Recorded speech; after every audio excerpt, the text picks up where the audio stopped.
Okay, now, you've been a parent of 3 children. Ruppert and his lovely wife Gladys, who is sitting at the table over there, have 3 daughters, all successful, 2 grandchildren, 1 daughter just married. Well, the second daughter just married. The mother of the 2 children was married and has 2 children and living in Chicago. And their youngest daughter was just married. As a result of that, you've been a parent in the Champaign school system. You're the husband of a French teacher who taught in the Champaign school system. From that perspective, did you run into any difficulties that you would attribute perhaps, frankly, to racial attitudes? Yes, it was not particularly easy being a parent in the Champaign school system. One of the things that I learned based on those conversations that my teachers had earlier with me was that it is important to stay in contact with the school. In fact, when I go home, when I've gone to class reunions, my teachers know up to date what I am doing. They have stayed in contact with my parents, even though I have been out of high school since 1957.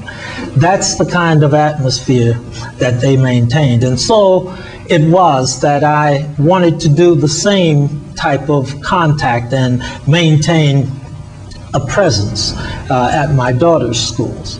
But I would share with you several situations.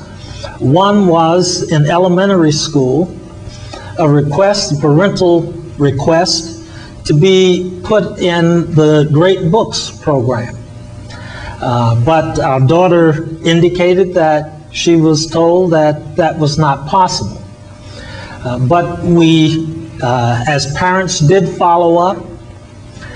We're told this was for students who could read very well. We then inquired about the reading scores, and based on the ability scales that existed at the time, our daughter was off the scale, they said, but still could not participate in the Great Books program. We did raise the question about the inclusion of minority children, and we were told, of course, we have minority children participating in this program. We also noted, though, that there were no African American children, no black children in that program. And in many respects, that set a tone. It made me be more watchful. Another example is in high school. My oldest daughter had shared with the counselor that she wanted to attend the University of Illinois. And she was being discouraged. And so upon making my visit to the school and meeting with that counselor, I was told that her aspirations were possibly a little exaggerated, that the University of Illinois was a very difficult place. And I commented at the time, I know, I understand. And the question to me was, and what makes you think you understand? And my reply was that, well, I teach there. And there was a change in the tone of the conversation. And yet you have to keep monitoring. And that's what I mean when I say there was a subtle war. And what is that daughter doing now? That daughter finished the University of Illinois in 4 years, completed a 4-year program in optometry, and is now a practicing optometrist. So I'd say she could handle the U of I just fine. Now, what about foreign language? This would be something more that your wife Gladys would have experienced in the school system. Yes, I guess in many respects it was unusual to have, first of all, a black foreign language teacher, and particularly in the area of French instruction. However, of course, my wife was, I thought, well qualified. She was a graduate of Hampton University, and that university again prepared her quite well. She obtained her master's degree in the teaching of French at the University of Illinois, but for years had been overlooked as a French teacher.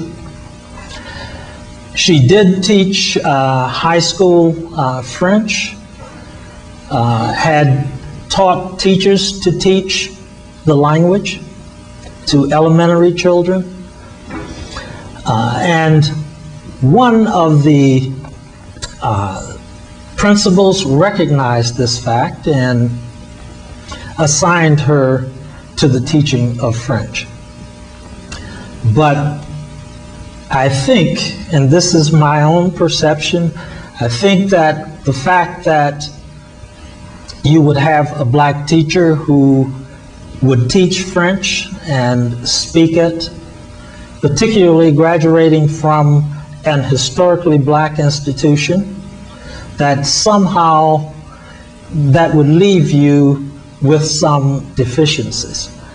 It is interesting that the French classes were taught by people whose native language was French. And so... You mean at Hampton University? At Hampton University. So she probably knew how to speak French pretty well. In fact, as I remember, Gladys went to France to speak French, and the French thought she spoke pretty well. Yes. A good recommendation. They're pretty picky. Yes. In fact, when we were first married and came to Champaign, and having an interview with one of the school principals, I was disappointed to hear a very odd question. And that question was, do you remember what college you graduated from? I thought, you know, that there are some subtle indications there, but nevertheless. Now, did they encourage minority students to take French in the Champaign schools? No, I don't think they were encouraged to take the foreign language. Sometimes the perception was that if you were not doing well in English class, why should you take a foreign language?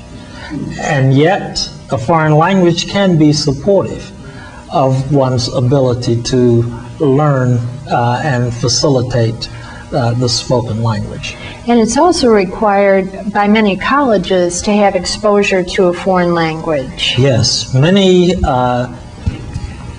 schools require foreign language. That was dormant for a while. It has now come back as a requirement.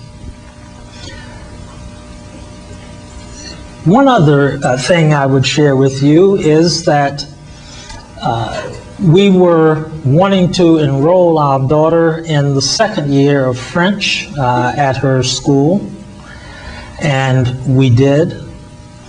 And a parent of a child who was in her class prior to that was in the same French class. No, this other student was a year ahead of her, I believe.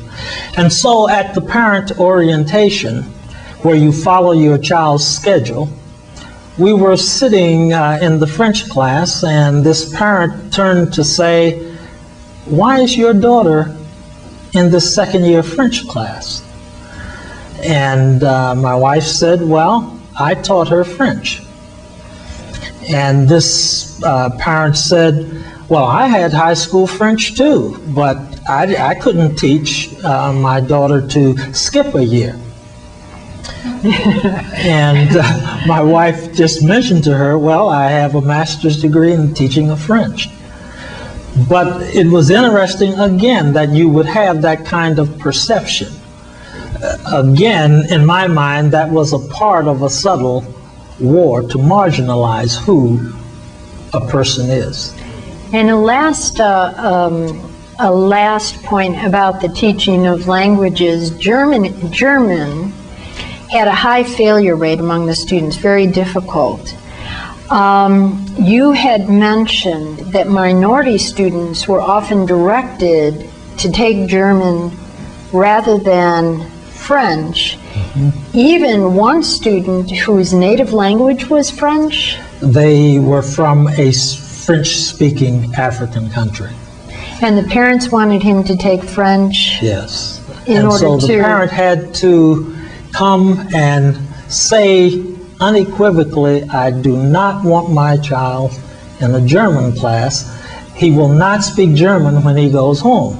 His native language is French. And so, in opposition to the initial request, that student was assigned to the German language class. The parent had to come to the school to insist that that student take French.